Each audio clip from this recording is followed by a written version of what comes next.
વિડીયોમાં આપનું સ્વાગત છે યુટ્યુબ ચેનલ જેએમ એડ્યુકેર. આજે આપણે માહિતી મેળવીશું દિલ્હી સલ્તનત વિશે. ભારતમાં સલ્તનત સમય, સલ્તનત કાળ, સુલતાનના સમયની શરૂઆત ક્યારથી થઈ એના વિશે આપણે થોડી માહિતી મેળવીશું. સૌથી પહેલાં તો યુટ્યુબ ચેનલ જેએમ એડ્યુકેર લાઈક કરો, શેર અને સબસ્ક્રાઈબ. ભારતમાં પ્રાચીન કાળથી દિલ્હી રાજનીતિના કેન્દ્રમાં રહ્યું છે. 12મી સદીમાં તોમર અને ચૌહાણ રાજપૂતોના સમયમાં દિલ્હી વેપાર વાણિજ્યનું એક મહત્વનું કેન્દ્ર હતું. 13મી સદીની શરૂઆતમાં દિલ્હી સલ્તનતની સ્થાપના થઈ. ભારતમાં 13મી સદીની શરૂઆતમાં દિલ્હી સલ્તનતની સ્થાપના થઈ હતી. ઈસવીસન 1206 થી 1526 દરમિયાન ઉત્તર ભારતના વિશાળ સામ્રાજ્ય ઉપર સ્થાપના કરનાર શાસકોને સુલતાન અને એના સુલતાનના સમયને સલ્તનત તરીકે ઓળખવામાં આવે છે. આ શાસકો મૂળભૂત રીતે તુર્ક અને અફઘાન મૂળના છે. અહીં જાણવા જેવી વાત છે, આ શાસકો ભારતના નથી. એ લોકો ભારતની બહારથી તુર્ક અને અફઘાનિસ્તાનથી ભારતમાં આવ્યા હતા.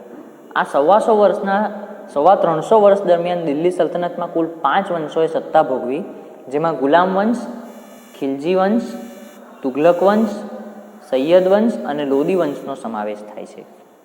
ભારતમાં કુલ સલ્તનત કાળમાં 5 વંશોએ ભારતમાં નવા સામ્રાજ્યની સ્થાપના કરી અને એક નવા સામ્રાજ્યનો પાયો નંખાયો, જેના વિશે થોડી માહિતી મેળવીશું. દિલ્હી સલ્તનતના શાસકો સૌથી પહેલો વંશ છે ગુલામ વંશ. ગુલામ વંશની સ્થાપના ક્યારે થઈ? ઈસવીસન 1206 થી ઈસવીસન 1290 આ સામ્રાજ્ય છે ગુલામ વંશનો શાસનકાળ.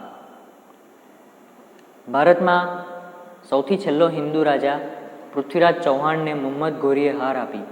શહાબુદ્દીન ઘોરીએ તરાઈના મેદાનમાં 1192ની સાલમાં હાર આપી અને પૃથ્વીરાજ ચૌહાણનો સમય એટલે કે હિન્દુ સામ્રાજ્યનો યુગ પૂરો થયો અને ભારતમાં દિલ્હી સલ્તનતની સત્તાનો પાયો નંખાયો. મુહમ્મદ ઘોરીના ગુલામ કુતબુદ્દીન ઐબક એ મામલુક વંશનો હતો. જે ઘોરીએ પૃથ્વીરાજ ચૌહાણને હાર આપી હતી એનો એક સેનાપતિ હતો જેનું નામ છે કુતુબુદ્દીન ઐબક. એ મામલુક વંશનો એક સામાન્ય સિપાહી છે જે શહાબુદ્દીન ઘોરીની સેનામાં એક સેનાપતિ અને સિપાહી તરીકે કામ કરતો હતો. માત્ર 5 વર્ષના શાસનકાળમાં તેણે સલ્તનત સત્તાને જાળવી રાખવાનો પ્રયત્ન કર્યો અને ઈસવીસન 1210માં પોલો રમતા એ ઘોડા પરથી પડી જવાના કારણે તેનું મૃત્યુ થયું. ગુલામ વંશની સ્થાપનાનો સંપૂર્ણ શ્રેય કોને જાય છે? કુતુબુદ્દીન ઐબક, જે ઘોડા પરની પોલો રમતને કારણે મૃત્યુ પામ્યો. કુતુબુદ્દીન ઐબકના અવસાન બાદ તેનો ગુલામ અને તેનો જમાઈ ઇલ્તુત્મિશ એ ગાદીએ આવે છે. તેણે સલ્તનત સત્તાને સર્વોપરી બનાવવા ચહેલગાનની સ્થાપના કરી, એટલે કે 40 તુર્ક અમીરોના દળની રચના કરી. એટલે 40 એવા વ્યક્તિઓ રચ્યા કે જેણે રાજધાનીનું સ્થળાંતર લાહોરથી દિલ્હી કર્યું. કુતુબુદ્દીન ઐબકે પોતાની રાજધાની લાહોરમાં સ્થાપી અને તેના 40 મંત્રીઓએ એ રાજધાનીને દિલ્હીમાં સ્થળાંતરિત કરી. ઇલ્તુત્મિશને ગુલામ વંશનો સાચો સ્થાપક માનવામાં આવે છે.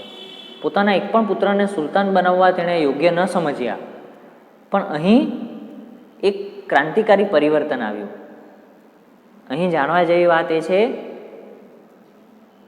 કે સલ્તનત કાળની પહેલી સ્ત્રી જે રઝિયા સુલતાના છે એ અહીં શાસનકાળમાં આવે છે, જે ભારતના ઇતિહાસની પહેલી સ્ત્રી શાસક તરીકે ઓળખાય છે. ઇલ્તુત્મિશના અવસાન પછી ટૂંક સમયમાં તેની પુત્રી રઝિયા સુલતાના દિલ્હીની ગાદીએ આવે છે, જે દિલ્હીની ગાદીએ આવનાર પ્રથમ મહિલા શાસક હતી અને એ ભારતમાં ઇતિહાસની એક વાત બની ગઈ. એ સમયના ઇતિહાસકાર મિન્હાજે સિરાજ પણ સ્વીકારે છે કે રઝિયા સુલતાના તેના બધા ભાઈઓમાં સૌથી વધુ કાબેલ અને સક્ષમ હતી. આમ છતાં એક મહિલા શાસનકર્તા તરીકે તેને માન્યતા મળવી મુશ્કેલ છે. દરબારીઓ પણ તેને એક સ્વતંત્ર શાસક તરીકે સ્વીકારવા રાજી ન હતા. અમીરોની સત્તા લાલસા અને સતત ચાલતા વિદ્રોહને કારણે 6 વર્ષ સુધી તેના રાજ્યમાં અંધાધૂંધી ચાલી અને તેણે દિલ્હીમાં છતાં પણ 21 વર્ષ સુધી શાસન કર્યું છે. અને તેના અવસાન પછી ગ્યાસુદ્દીન બલબન ગાદી આવે છે અને તેનું શાસન ટૂંક સમયમાં પૂરું થયું. ત્યાર પછી શાસનનો નવો દોર શરૂ થયો, ખિલજી વંશ. ખિલજી વંશ વિશે આપણે એક નામ જાણીએ છીએ, અલાઉદ્દીન ખિલજી.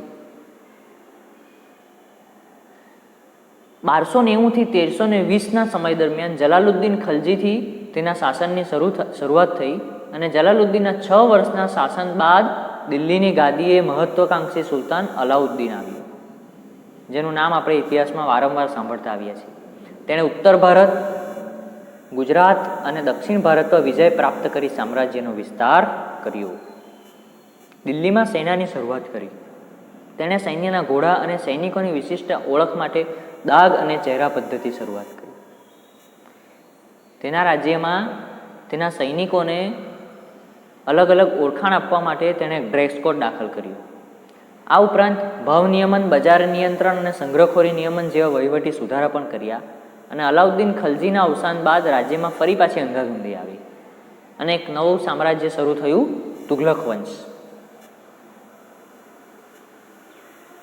તુઘલક વંશની શરૂઆત થઈ ઈસવીસન 1320માં. તેનો શાસક છે મુહમ્મદ બિન તુઘલક, એક પ્રતિભાવંત સુલતાન હતો. મુહમ્મદ બિન તુઘલકે તુઘલક વંશની સ્થાપના કરી. એક તુઘલકનું નામ એક ભારતમાં અલગ રીતે જાણીતું બન્યું છે કે જે તરંગી વિચારોવાળો હોય તેને આપણે તઘલકી તરીકે ઓળખીએ છીએ. તઘલકી એટલે કે જેના વિચારો સતત બદલ્યા કરે. એ તુઘલક વંશના શાસક મુહમ્મદ બિન તુઘલક પરથી એ નામ પડ્યું છે. કેમ એનું એવું નામ પડ્યું?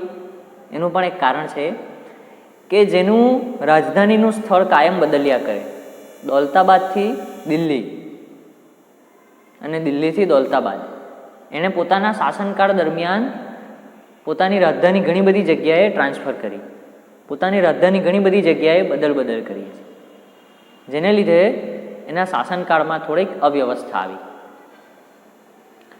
અને એવી તરંગી યોજનાઓ દાખલ કરી, જેને લીધે એ સુલતાનનું સ્થાન એક તરંગ મિજાજી સુલતાન તરીકે ઓળખાયું.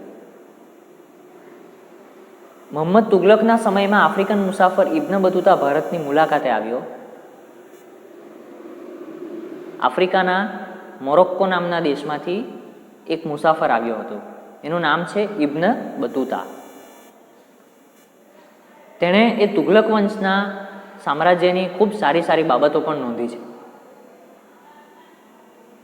ફિરોઝ શાહ તુઘલકના અવસાન બાદ તૈમુર લંગ દિલ્હી ઉપર ફરી પાછી સત્તા સ્થાપે છે અને તુઘલક સત્તાનું ધીમે ધીમે હસ્તાંતરણ થયું અને એ હસ્તાંતરણ થઈને નવો વંશ આવ્યો છે સૈયદ. તુઘલક વંશના શાસનના અંત બાદ ખિજરત ખાને સૈયદ વંશની સ્થાપના કરી.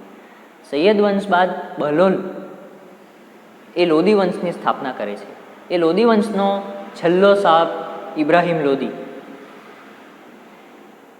અહીં જાણવા જેવી વાત છે કે આ 4 વંશોના શાસનની શરૂઆતમાં પણ કોણ હતું? એક ગુલામ હતો. એક સામાન્ય સેનાપતિએ સ્થાપના કરી અને એનો અંત પણ એક સામાન્ય સેનાપતિ જ લાવે છે.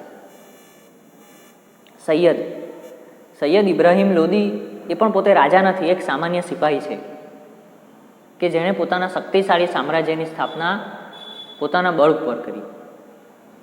બહલોલ લોદી સલ્તનતનો પ્રથમ અફઘાન શાસક છે અને એનો અંતિમ બાદશાહ ઇબ્રાહિમ લોદીએ એક સામાન્ય સેનાપતિ તરીકે અને સામાન્ય સેનાપતિમાંથી રાજા બનીને 1526માં છેલ્લે બાબર સામે હાર મેળવી